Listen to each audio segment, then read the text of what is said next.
Hello friends, કેમ છો બધા? મજામાં? આપણે રસાયણ વિજ્ઞાનની અંદર ધોરણ 11માં આપણે પહેલું ચેપ્ટર છે એ જોયું હતું. ત્યાર પછી આજના સેશનની અંદર આપણું ચેપ્ટર નંબર બીજું, ધોરણ 11માં ચેપ્ટર નંબર બીજું કે જેનું નામ છે પરમાણ્વીય બંધારણ, એના વિશેનો અભ્યાસ કરવાનો છે. એની અંદર આજના જે પહેલો લેક્ચર છે એની અંદર સૌથી પહેલા આપણે થોડી ઘણી થિયરી સમજશી, પછી એના રિલેટેડ જે છોટે છોટે MCQ છે એની પણ આપણે ચર્ચા કરશી, જેથી કરીને આપણને પ્રિલિમ્સમાં પણ વાંધો આવે નહીં. ચાલો સેશનને છે 1 by 1 છે જોતા જઈએ. સૌથી પહેલા મિત્રો છે સમસ્થાનિકો. ભાઈ ધોરણ 9માં ની અંદર છે સમસ્થાનિકો આવી ગયા છે. ધોરણ 9માં સમસ્થાનિકો આવતા હતા. સમસ્થાનિકો એટલે શું મિત્રો? તો કે જે પરમાણુઓનો પરમાણ્વીય ક્રમાંક એટલે મિત્રો કોણ? તો કે ઝેડ કેવો હોય છે? સમાન હશે, પરંતુ પરમાણ્વીય દળાંક કોણ? તો કે એ કેવો હોય? તો કે જુદો જુદો હોય. તો એને શું કહેવાય? તો કે એકબીજાને એને સમસ્થાનિક કહેવાય. ત્યાં આપણે હાઇડ્રોજનના છે સમસ્થાનિકની આપણે ચર્ચા કરી હતી ધોરણ 9માં, અને ક્લોરીનની આપણે સમસ્થાનિક છે એની ચર્ચા કરી હતી. બરાબર છે? 17 35 17 37 ક્લોરીનના સમસ્થાનિક છે એની આપણે ચર્ચા કરી હતી. અહીંયા આપણને શું કીધું? તો કે સમસ્થાનિકની વ્યાખ્યા છે, યાદ રાખજો મિત્રો, તો કે જે કોઈ પરમાણુ ક્રમાંક હોય, પરમાણુ છે એ પરમાણુનો પરમાણુ ક્રમાંક કેવો હશે? તો કે મિત્રો પરમાણુ ક્રમાંક છે એ સમાન હશે. અને બીજું તો કે જુદું જુદું કોણ હશે? તો કે પરમાણુ દળ છે એ જુદું જુદું હશે. તો સૌથી પહેલા મિત્રો ક્વેશ્ચન થાય કે સાહેબ આને ઓળખવું કેમ? કે પરમાણુ ક્રમાંક ક્યાં હશે અને પરમાણુ દળાંક ક્યાં હશે? તો જો સિમ્પલ વસ્તુ, માની લો કે કોઈ એક મારી પાસે પરમાણુ તત્વની સંજ્ઞા છે કોણ? તો કે X. તો અહીંયા નીચે હશે ને, નીચે એ તમારો પરમાણુ ક્રમાંક હશે, એટલે કોણ મિત્રો? તો કે Z. અને ઉપર હશે ને, ઉપર એ કોણ હશે? તો કે પરમાણુ દળાંક હશે A. આ રીતે તમે એને દર્શાવો છો. અને આ A બરાબર શું થાય મિત્રો? તો A બરાબર થાય પ્રોટોન વત્તા ન્યુટ્રોન. ધોરણ 9માં ઓલરેડી આપણે ભણી જ ગયા છીએ. ચેપ્ટર નંબર 4માં પરમાણુનું બંધારણ આવતું, એમાં આપણે જોઈ જ ગયા છીએ. તો કે કોઈ પણ તત્વની સંજ્ઞા છે એને વચ્ચે લખાય. નીચે કોણ લખાશે મિત્રો? તો નીચે લખાશે એનો પરમાણુ ક્રમાંક. અને ઉપર કોણ લખાય મિત્રો? તો ઉપર લખાય એનો પરમાણુ દળાંક. અને પરમાણુ દળાંક બરાબર કોણ થાય? તો કે પ્રોટોન વત્તા ન્યુટ્રોન થાય. અને આપણે એવું પણ શીખી ગયા કે માની લો કોઈ પણ પરમાણુ હોય, દાખલા તરીકે સોડિયમની વાત કરીએ તો સોડિયમ છે તો એનો પરમાણુ ક્રમાંક કેટલો થાય મિત્રો? તો કે 11 થાય. તો આપણે એવું કહી શકીએ કે ભાઈ જેટલો એનો પરમાણુ ક્રમાંક હોય ને એટલા જ એની અંદર પ્રોટોનની સંખ્યા હોય ને એટલા જ એની અંદર કોણ હોય? તો કે ઇલેક્ટ્રોનની સંખ્યા હોય. એવું આપણે ભણી ગયા છે ઓલરેડી. પછી આવે સમભારિકો. સમભારિકોની અંદર શું હોય છે મિત્રો? તો કે આની અંદર એવું હશે, પરમાણુ દળાંક હશે એ સમાન હશે અને પરમાણુ ક્રમાંક હશે એ કેવો હશે? તો કે જુદો જુદો હશે. ટૂંકમાં પ્રોટોન અને ન્યુટ્રોનનો સરવાળો છે એ સમાન થવો જોઈએ. તો આને આપણે શું કહેશી? તો કે સમભારિકો કહેશી. તો આની અંદર શું હતું? તો કે આની અંદર Z છે એ સમાન હતું. આના રિલેટેડ તમને MCQ પૂછી શકે. અને એ કેવું હતું? તો કે અલગ અલગ હતું. તો એને આપણે કીધું હતું સમસ્થાનિક. સમભારિકની અંદર શું હશે? તો સમભારિકની અંદર A છે એ સમાન હશે અને Z કેવો હશે? અલગ હશે. તો આને કહેવાય સમભારિકો. સમભારિકો. અને આને શું કહેતા હતા મિત્રો? તો કે સમસ્થાનિકો. હાઇડ્રોજનને આપણે સમસ્થાનિકો ત્યાં જોયા હતા. બરાબર છે? સમસ્થાનિકો. હવે આવે છે આઇસોટોન. આઇસોટોનમાં કોણ હશે? ટોન પછી પાછળ જો તમને N સંભળાય છે. હમણાં જો થિયરી સમજાવું પછી તમને ક્લિયર કરું. જો તો કે જે પરમાણુનો પરમાણુ ક્રમાંક છે એ જુદો હોય અને પરમાણુ દળાંક પણ જુદું હોય. આ લે બે જુદું હોય. ઓલામાં શું હતું? તો કે પરમાણુ ક્રમાંક સમાન હતો. આમાં શું હતું? તો કે પરમાણુ દળાંક સમાન હતો. આઇસોટોનમાં હું બે જુદું. સિમ્પલ. તો બે જુદા જુદા હોય, પરંતુ એની અંદર જે ન્યુટ્રોનની સંખ્યા હશે એ કેવી હોય? તો કે સમાન હોય. તો એને કહેવાય આઇસોટોન.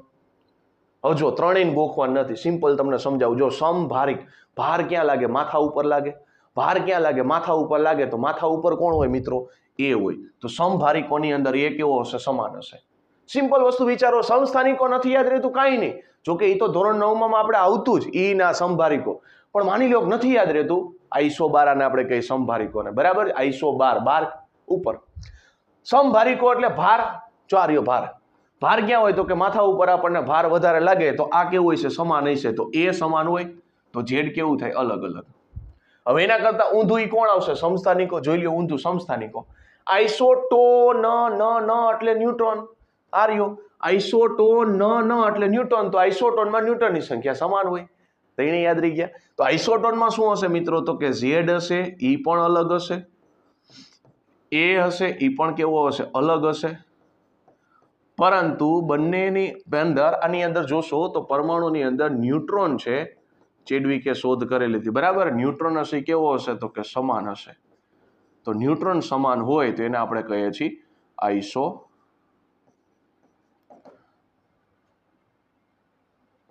આઇસોટોન.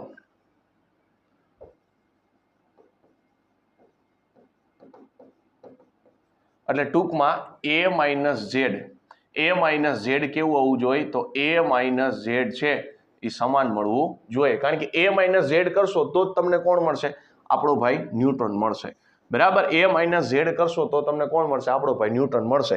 તો તમને એનો જવાબમાં શું મળશે, આઇસોટોન. બે વખતે તમને ન્યુટ્રોનની સંખ્યા સમાન મળે તો આપણે કહી શકીએ કે એકબીજાના કેવા છે, આઇસોટોન છે.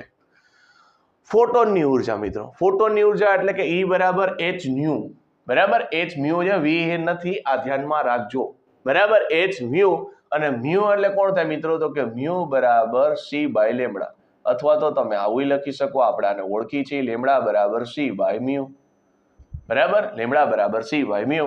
મ્યુને ઉપર જવા દો તો લેમડા ક્યાં આવશે, નીચે.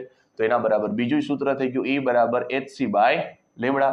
જ્યાં h શું છે મિત્રો તો કે પ્લાન્ક કોન્સ્ટન્ટ છે, કિંમત યાદ રાખી લેજો 6.625 અથવા તો 6.626 ગુણ્યા 10⁻34 જૂલ સેકન્ડ, બરાબર. એને શું કહે છે તો કે પ્લાન્ક કોન્સ્ટન્ટ કહે છે. સી એટલે તો કે શૂન્યાવકાશમાં પ્રકાશની ઝડપ કેટલી છે મિત્રો તો કે શૂન્યાવકાશમાં પ્રકાશની ઝડપ છે 3 × 10⁸ મીટર પર સેકન્ડ ઇનવર્સ, બરાબર. અથવા તો મીટર પર સેકન્ડ, અને મીટર સેકન્ડ ઇનવર્સ બોલો તોય ચાલે. દ્રવ્ય-બોગલીનો સિદ્ધાંત તો મિત્રો શું કહે છે તો કે દરેક ગતિશીલ કણ કઈ પ્રકૃતિ ધરાવે છે મિત્રો તો કે તરંગ પ્રકૃતિ છે એ ધરાવે છે. અને દ્રવ્ય-બોગલીએ કીધું હતું કે ગતિશીલ કણ છે એની સાથે સંકળાયેલા દ્રવ્ય તરંગની તરંગ લંબાઈ માટેનું એક સૂત્ર આપ્યું હતું. શું હતું મિત્રો સૂત્ર તો કે લેમડા બરાબર h/p. સૂત્ર શું હતું મિત્રો, લેમડા બરાબર h Planck constant divide by p. p એટલે કોણ મિત્રો તો કે p એટલે વેગમાન, અને વેગમાન એનું સૂત્ર આપણે ખબર છે, દળ અને વેગના ગુણાકારને શું કહેવાય મિત્રો તો વેગમાન કહેવાય. તો તરંગ લંબાઈનું સૂત્ર મને મળી ગયું, લેમડા બરાબર h/mv.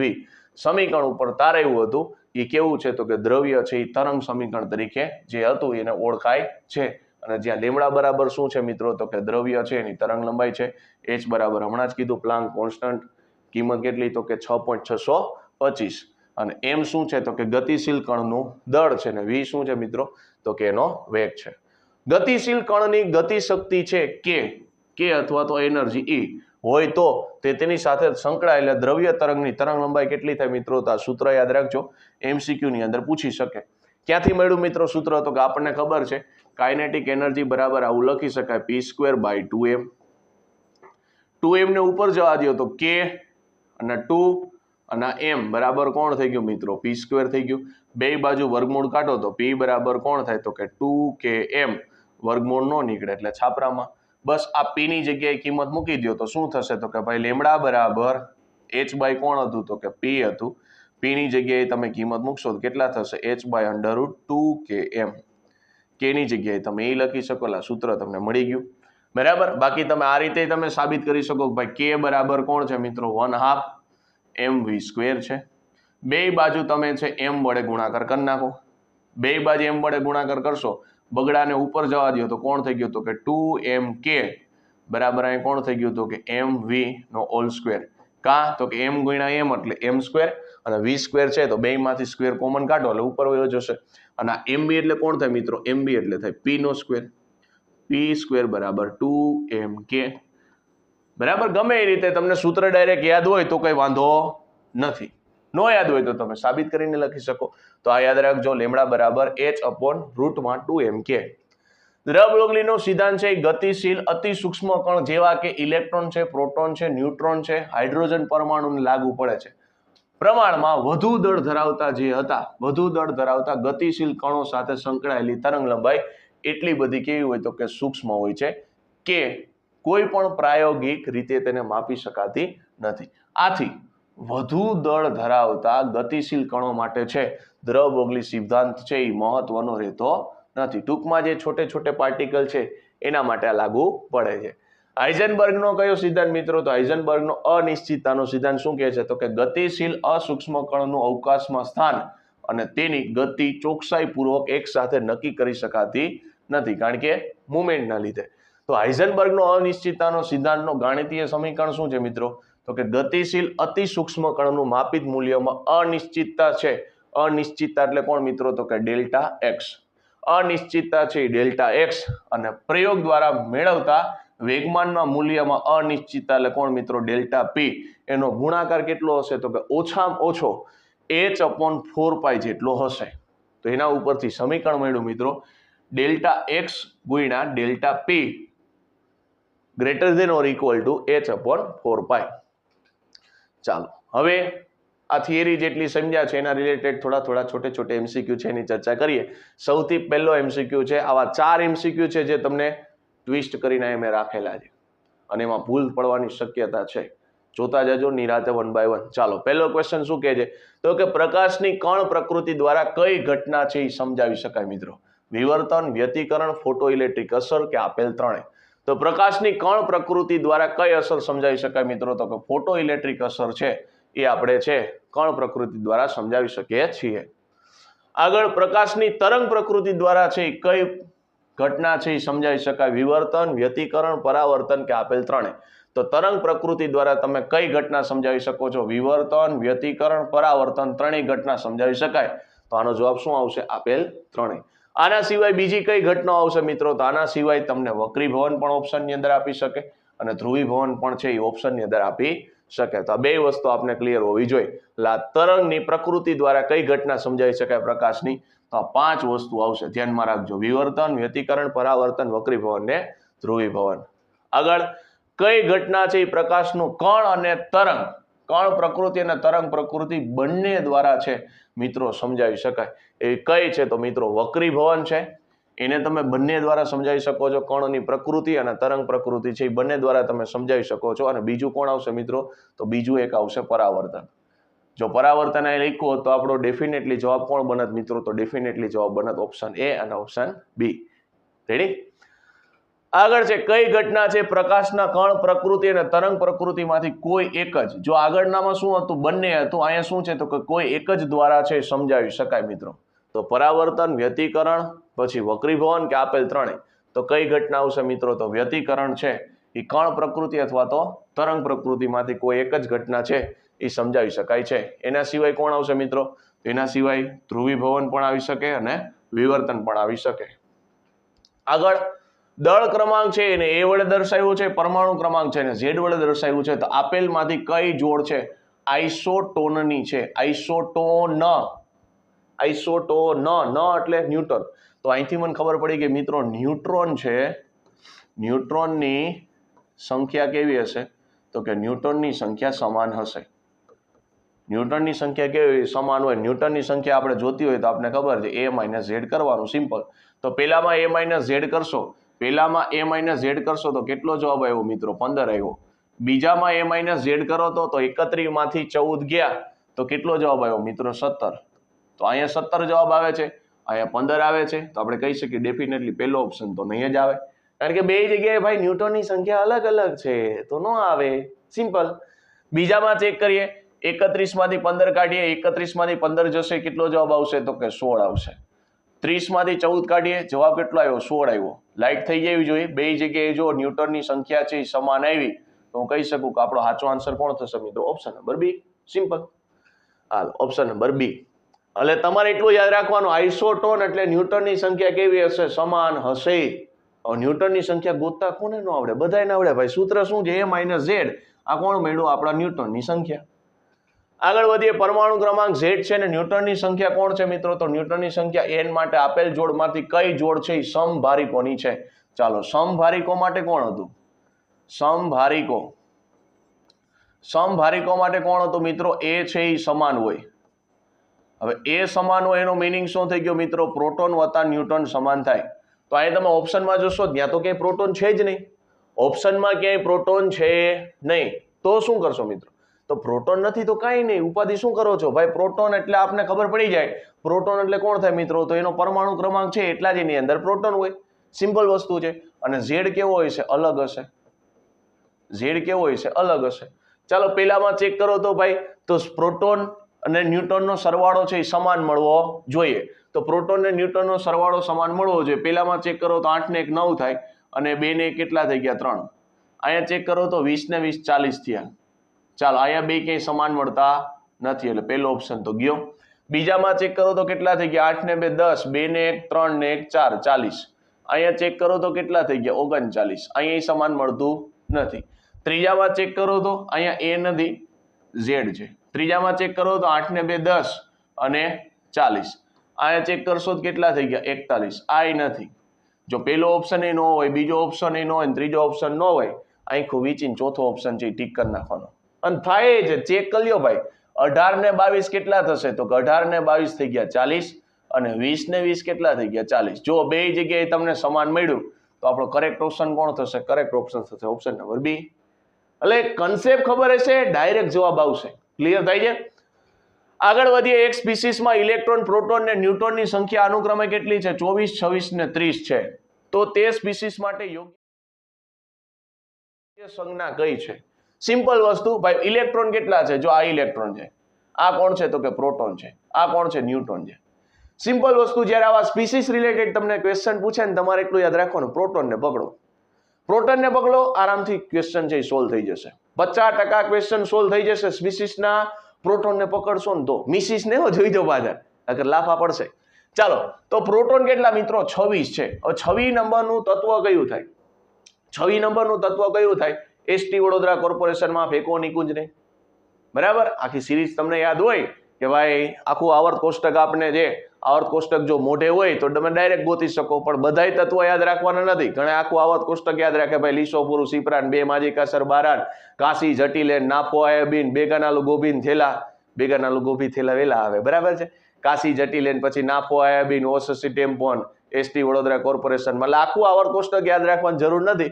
સિમ્પલ તમે 26 નંબરનું તત્વ તમને ખબર હોય કોણ આવે, તો કે ભાઈ આપણું લોખંડ આવે, એટલે Fe. એટલે 50% તમારો ક્વેશ્ચન છે સોલ્વ થઈ ગયો. જો આઈ નીકળી ગયું, આઈ નીકળી ગયું. મને ખબર પડી કાં જવાબમાં એ આવશે ને કાં જવાબમાં ડી આવશે. હવે સિમ્પલ વસ્તુ જુઓ તો પ્રોટોન કરતા ઇલેક્ટ્રોન કેટલા ઓછા છે? જો ઓછા હોય ને તો પ્લસ, ઓછા હોય તો ઉપર પ્લસ લખવાનું, વધુ હોય તો કોણ લખવાનું? માઇનસ. તો પ્રોટોન કરતા ઇલેક્ટ્રોન કેટલા ઓછા છે? 2 ઓછા છે. તો 2 ઓછા છે તો 2 ઓછા છે તો કોણ? પ્લસ. તો ડાયરેક્ટ મને ખબર પડી કે જવાબ કોણ આવશે? Fe+2. જો વધુ હોત તો હું કરત? માઇનસ કરી નાખત. સિમ્પલ. ઝડપથી ક્વેશ્ચન સોલ્વ થઈ જશે. હાલો, 9મો ક્વેશ્ચન શું કહે છે? તો કે એક સ્પીસીસમાં ઇલેક્ટ્રોન, પ્રોટોન અને ન્યુટ્રોન. ચાલો, ઇલેક્ટ્રોન, પ્રોટોન અને ન્યુટ્રોન કેટલા છે? તો કે 10, 9 ને 10 છે. તો તે સ્પીસીસ માટે યોગ્ય સંજ્ઞા કઈ છે? સિમ્પલ વસ્તુ મેં હમણાં તમને કીધું, કોને પકડવાનો? પ્રોટોનને પકડવાનો. પ્રોટોન ભાઈ કેટલા છે? પ્રોટોન ભાઈ કે છે 9 છે. 9 નંબરનું તત્વ આપણું કોણ આવે? તો કે ફ્લોરિન નંબરનું તત્વ આવે. 9 નંબરનું તત્વ કોણ મિત્રો? તો કે ફ્લોરિન. સિમ્પલ વસ્તુ જોવો તો કેટલા વધારે છે? જો મેં શું કીધું હતું? વધુ એટલે માઇનસ, ઓછું એટલે પ્લસ. તો જો એક વધારે છે, વધુ એટલે કોણ કરવાનું? માઇનસ. તો મને જવાબ મળી ગયો. કોણ આવશે? ફ્લોરિન. ઋણ આયન મળશે. ચાલો, ક્યાં છે? ઓપ્શન નંબર સી માં. ચાલો, રેડી? Cn- સાથે સમ ઇલેક્ટ્રોનિક અણુ કયો છે? ચાલો, Cn- ની ચર્ચા કરીએ. ચાલો, કાર્બનની અંદર ઇલેક્ટ્રોન કેટલા હોય? 6. નાઇટ્રોજનની અંદર ઇલેક્ટ્રોન કેટલા હોય? 7. વધારાનો આ એક ઇલેક્ટ્રોન મેળવો ને, મેળવો એટલે તો માઇનસ થયું. એક ઇલેક્ટ્રોન મેળવેલો છે, મેળવેલો એટલે કોણ થયું? માઇનસ થયું. તો ટોટલ ઇલેક્ટ્રોન કેટલા થઈ ગયા મિત્રો? 7 ને 6 13 ને 1 14. ચાલો, પહેલાની વાત કરો. ઓક્સિજનની અંદર કેટલા ઇલેક્ટ્રોન હોય? 8. 8 ને કેટલા થશે? 16, કારણ કે 2 વખત છે. અહીંયા કાર્બનની અંદર કેટલા હોય મિત્રો? 6 હોય. હાઇડ્રોજનની અંદર કેટલા થશે? એક હાઇડ્રોજનમાં 1. તો કેટલા હાઇડ્રોજન છે? 4. 4 હાઇડ્રોજનમાં 4. તો ટોટલ સરવાળો કરો કેટલા થઈ ગયા? 10. નાઇટ્રોજનની વાત કરો. એક નાઇટ્રોજનમાં 7 હોય, 2 નાઇટ્રોજન છે, 7 દૂ 14. જુઓ તો મારી પાસે 14 છે, અહીંયા 14 છે. કરેક્ટ આન્સર મને ખબર પડી ગઈ. કોણ આવશે? Option number C. છતાં આને દુઃખ ન થાય, એને ચેક કરી લે. નાઇટ્રોજનમાં 7, ઓક્સિજનમાં કેટલા? 8. 8 ને 7 કેટલા થઈ ગયા? 15. મારે તો કેટલા જોઈ? 14 જોઈ. Correct answer C.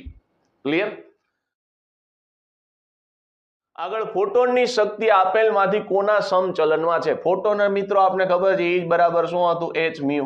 તો કોના સમપ્રમાણમાં આવશે? તો કે E proportional to μ. કોના સમપ્રમાણમાં છે? μ ના સમપ્રમાણમાં છે. ક્યાં? ઓપ્શન નંબર એ માં છે.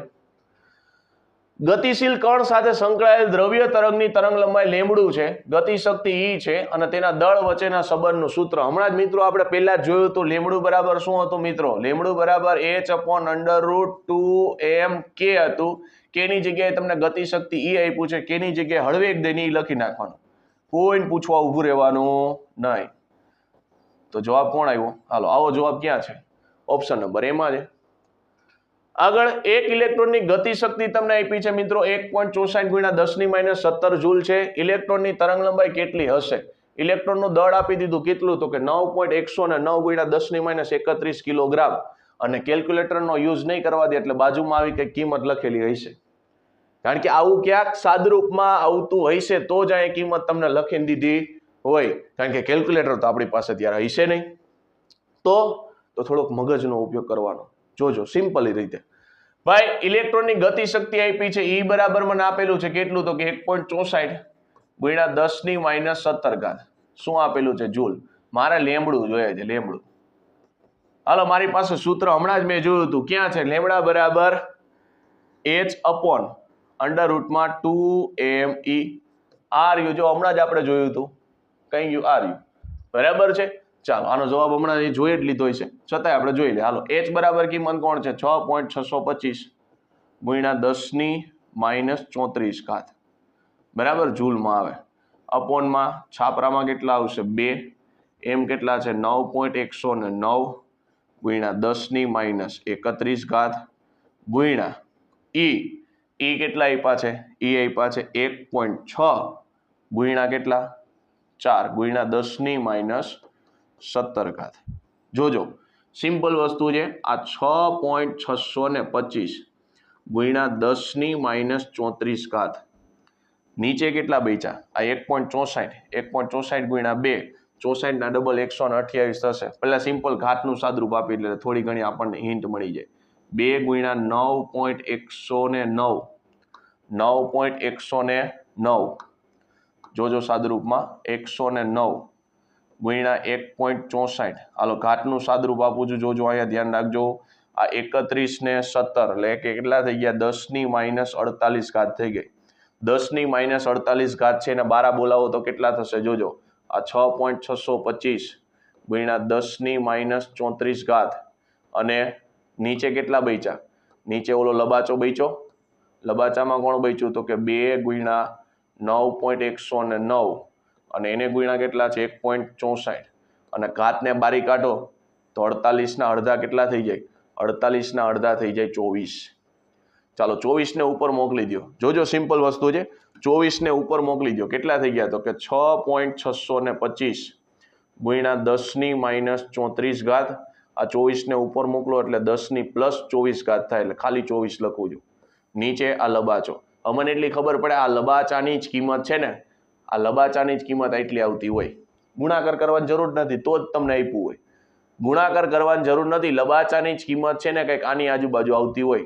એપ્રોક્સિમેટલી કરીને તમે ચેક કરો. જો આને 10 કરી નાખો, આને 5 કરી નાખો, આને 2 કરી નાખો. 15 દૂન કેટલા થઈ ગયા? 30. 15 દૂને 30 અને 30 ગુણ્યા 10 એટલે 300 જેવું સમથિંગ થાય. પણ પોઈન્ટનો હિસાબ કરશો પાછો એટલે 30 ની જેવું આવશે. આ પણ 30 ના સમથિંગ છે. બરાબર છે. એટલે એપ્રોક્સિમેટલી હિસાબ તમે કરીને ચેક કરી શકો. બાકી એમનામાં ખબર પડી જાય, એમનામાં ખબર પડી જાય કે લબાચાની કિંમત જ આ હોય. તો અહીંથી છાપરું ઉડાડી દઈશ, છાપરું ઉડાડી દઈશ અને ત્યાં લખી નાખીશ 5.46.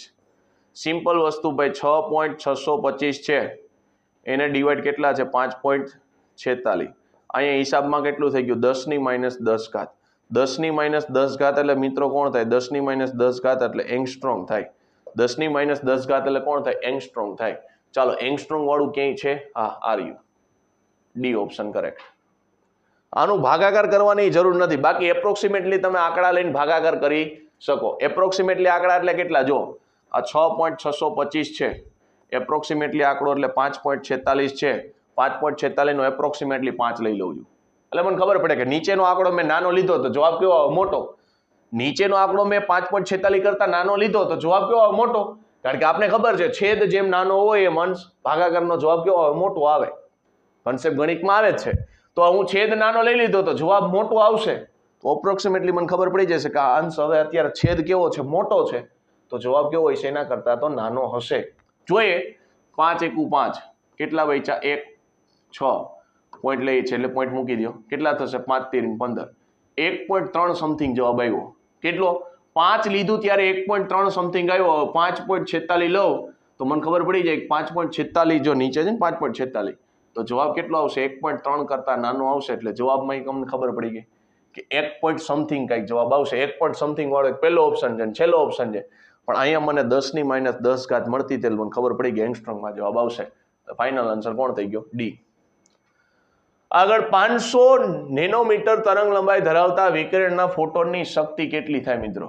તો કે ભાઈ લેમડું તમને આપી દીધું. લેમડું કેટલું છે તો કે 500 નેનોમીટર. 500 નેનોમીટર એટલે 10 ની -9 મીટર થઈ ગયું. હવે તો કે ભાઈ ફોટોનની શક્તિ કીધી હતી એ બરાબર આપને ખબર છે hc બાય લેમડું. એ બરાબર શું થશે મિત્રો? તો એ બરાબર થશે hc બાય લેમડા. ચાલો hc બાય લેમડા. હવે h એટલે 6.625 ગુણ્યા કેટલા તો કે 10 ની -34 c એટલે કેટલા થઈ ગયા તો કે 3 ગુણ્યા 10 ની 8 નીચે તો કે લેમડું કેટલું છે 5. આ 2 ઘાત છે આને આપી દો એટલે કેટલી થઈ જશે 10 ની -7 થઈ ગઈ બરાબર. આને લખાઈ જોજો 5 ગુણ્યા 10 ની 2 અને આ 10 ની -9 મીટરમાં. તો મને ખબર પડી કે આ કેટલી થઈ ગઈ 5 ગુણ્યા 10 ની -7 મીટર થઈ ગઈ. એટલે મારે ઘાતમાં સાદરૂપમાં વાંધો ન આવે. ચાલો આ 6.625 પેલા 3 હારે ગુણ નાખો.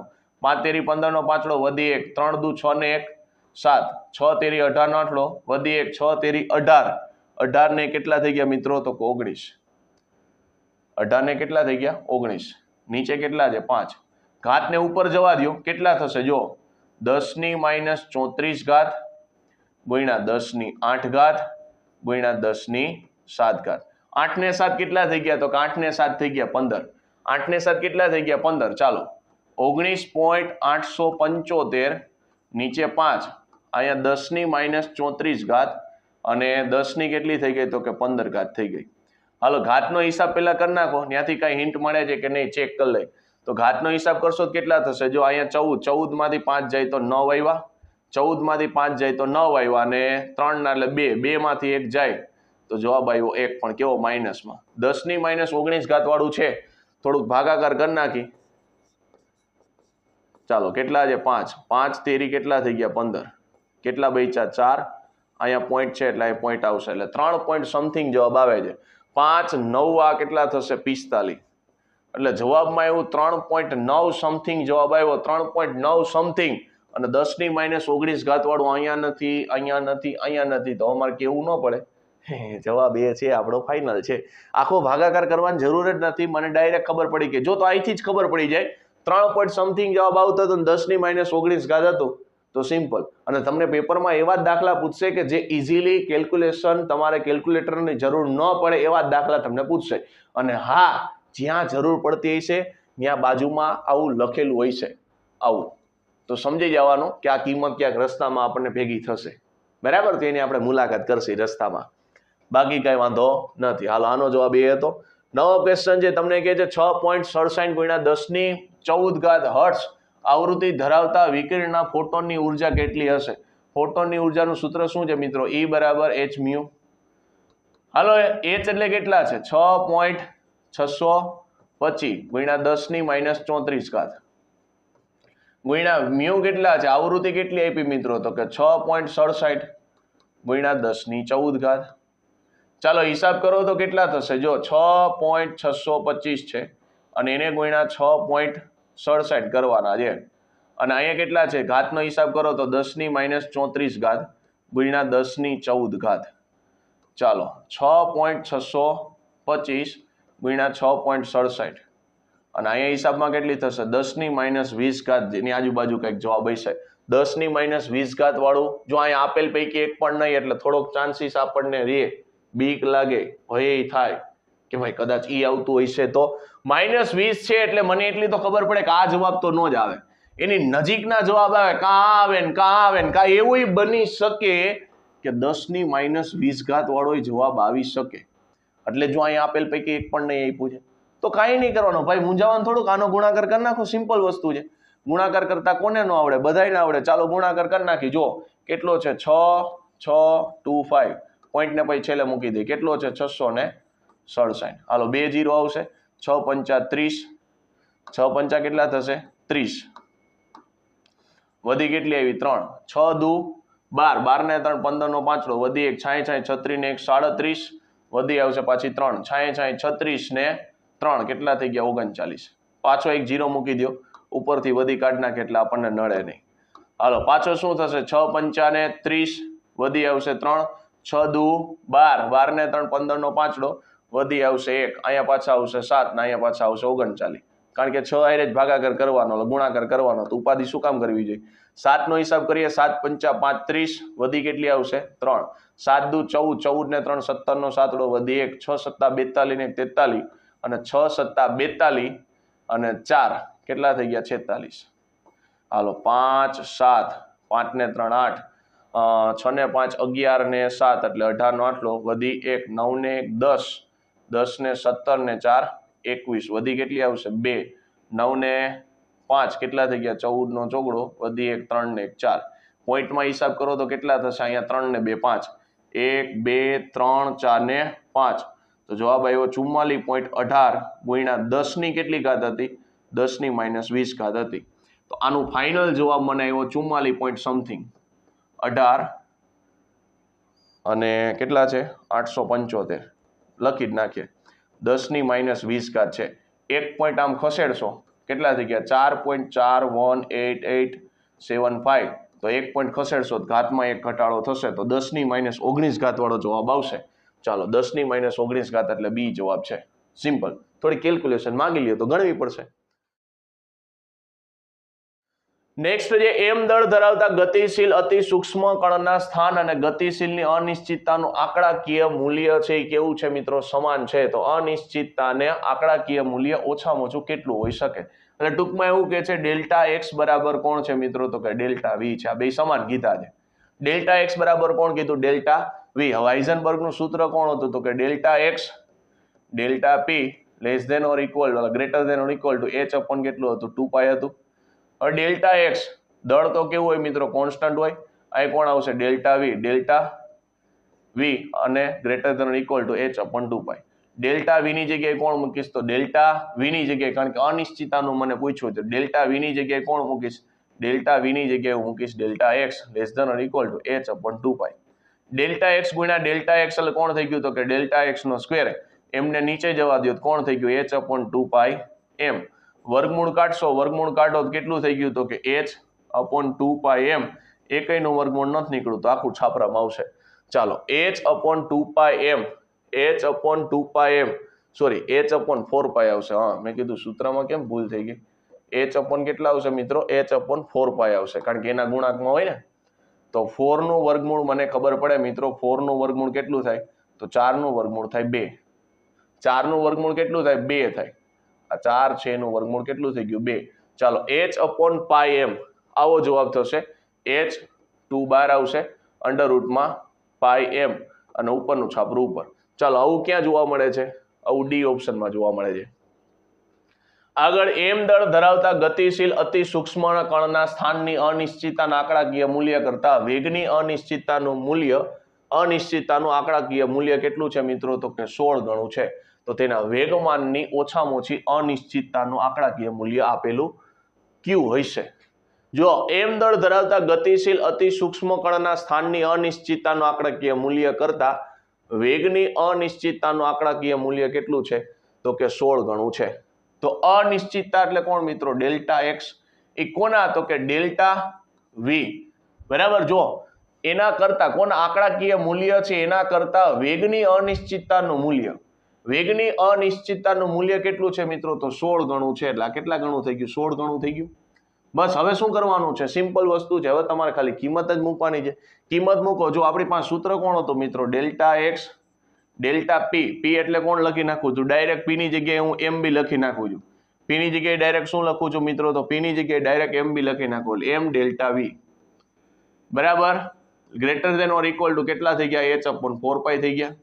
હાલો ડેલ્ટા વી ની જગ્યાએ કોણ લખશું? તો કે 16 ડેલ્ટા એક્સ, કારણ કે રકમમાં જ આપેલું હતું. તો 16 delta x greater than equal to h upon કેટલા થઈ ગયા? 4 પાઈ થઈ ગયા. ચાલો આ કેટલા થઈ જશે 16 ડેલ્ટા એક્સ નો square greater than equal to એમને નીચે જવા દો તો h અપોન કેટલા થઈ ગયા 4 પાઈ એમ 16 ની નીચે જવા દો એટલે કેટલા થઈ ગયા ડેલ્ટા એક્સ સ્ક્વેર 16 ચોકુ કેટલા થઈ ગયા 64 પાઈ એમ તો ત્યાંથી વર્ગમૂળ કાઢશો તો ડેલ્ટા એક્સ ની કિંમત તમને મળી ગઈ કેટલી તો કે ભાઈ h નું વર્ગમૂળ ન નીકળે તો h છાપરામાં 64 નું વર્ગમૂળ નીકળે તો 8 અંડર રૂટમાં કેટલા થઈ ગયા પાઈ એમ મારે શેમાં જોઈએ છે તો કે વેગમાનમાં જોઈએ છે મિત્રો વેગમાનમાં જોતો હોય તો મારી પાસે સૂત્ર શું હતું તો ફરીથી સૂત્ર મૂકશો તો delta x delta p greater than or equal to h upon 4 pi delta x ની કિંમત તમારી પાસે આવી ગઈ મૂકો તો અંડર રૂટ h છે અહીં કેટલા થઈ ગયા h under root pi m પછી તો કે delta p greater than equal to h upon 4 pi જો હવે એક કન્સેપ્ટ આપને ખબર હોવી જોઈએ under root 3 into under root 3 કરો તો મિત્રો કેટલા મળે 3 તેવી રીતના under root h into under root h કરો તો કેટલા મળે h તો h ને મારે ઊંધું લખવું હોય તો આ રીતે લખી શકાય તો અહીં ધ્યાનથી સાંભળજો આ h છે એ h ને હું આમ લખીશ અંડર રૂટ h બરાબર છે જોજો નીચેના સ્ટેપમાં એવી રીતના પાઈને પણ લખીશ તો જો આ અંડર રૂટ h આ 8 ના 8 અહીં કેટલા થશે મિત્રો તો અહીંયા થઈ ગયા પાઈ અને એમ પાઈ અને એમ ચાલો પાઈ અને એમ greater than or equal to પેલા delta p greater than equal to h ને શું લખીશ અંડર રૂટ h આ 4 ના 4 પાઈ ને હું લખીશ અંડર રૂટ પાઈ હાલો છેદ ઉડાડો તો જો એકવાર અંડર રૂટ h એકવાર અંડર રૂટ h જતા રહ્યા એકવાર અંડર રૂટ પાઈ છે આ જતા રહ્યા બચ્યું કોણ તો કે જો 4 દુ ને 8 ઈ પણ જતા રહ્યા તો ડેલ્ટા પી ને સૂત્રનો કરતા બનાવો તો delta p greater than equal to અહીંયા કોણ બચ્યું અંડર રૂટ h આ બગડું ક્યાં આવશે ઉપર આ એમ ક્યાં આવશે એમ બચ્યો ને એમ પણ ક્યાં આવશે ઉપર તો આની ભેગો અને નીચે કોણ બચ્યું રૂટ પાઈ ચાલો આવું ક્યાં જોવા મળે છે અંડર રૂટ h એમ ઉપર આવે છે h એમ કે h એમ બરાબર h એમ અથવા તો એમ h અને અપોનમાં અંડર રૂટ પાઈ એવું ક્યાં જોવા મળે છે ઓપ્શન નંબર સી ની અંદર જોવા મળે તો આપણો ફાઇનલ આન્સર કોણ થશે ઓપ્શન નંબર સી એટલે આવી કેલ્ક્યુલેશન તમારી પાસે માગી લેશે ગણવી પડશે ચાલો થેન્ક યુ ની સ્લાઇડ આવી ગઈ તો મિત્રો આજનો સેશન છે અહીંયા પૂરો કરીએ છીએ પણ ખાસ અવશ્ય પાછો એકવાર પહેલેથી સેશન જોઈ લેવો જેથી કરીને આપણને કોઈ પણ પ્રકારની તકલીફ રહે નહીં તો ચાલો મિત્રો મળીશું નેક્સ્ટ સેશનની અંદર થેન્ક યુ